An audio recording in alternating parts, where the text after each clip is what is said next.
Explain చేశాను చూడండి. ఎలా మనకి ట్రాఫిక్ సిగ్నల్స్, ట్రాఫిక్ రోడ్స్ ఉంటాయో అలాగే మన బాడీలో ఇలాంటి మెరిడియన్ పాయింట్స్ అంటాం. మనకి ఎనర్జీ సర్క్యులేషన్ పాయింట్, ప్రతి ఆర్గన్కి ఎనర్జీ బాడీలో ఎలా సర్క్యులేట్ అవుతుందన్నది ఇది. సో ఇలా పాయింట్స్ ఉన్నప్పుడు దీనికి ఒక్కొక్క పాయింట్కి ఒక్కొక్క విధమైన ఒక ఎనర్జీ లెవెల్స్ ఉంటాయి. సో ఇదే పాయింట్స్ అని చెప్పింది.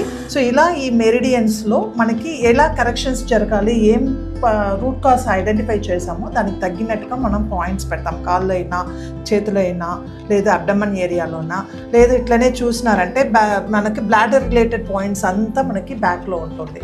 సో మనకి సియాటికా పెయిన్ అన్నది ఇక్కడ నుంచి లాగుతాయి కదా, ఇలాంటి పెయిన్స్ సియాటికా పెయిన్స్కైనా, బ్యాక్ బోన్లో ఉన్న ప్రాబ్లమ్స్, కంప్రెషన్స్, దీనికైనా ఇక్కడ బ్యాక్ బోన్లో కూడా మనం నీడలు పెడతాం. సో ఇవన్నిటికీ ఏమంటే మెయిన్గా రూట్ కాజ్ అన్నది ఇంపార్టెంట్. రూట్ కాజ్ అనలైజ్ చేసి దానికి తగ్గినట్టుకైన పాయింట్స్ పెడతాం. ఇదే పాయింట్స్ అంటే ఇదే మన మెరిడియన్లో ఉన్న అప్రోప్రియేట్ ఏరియా అన్నది.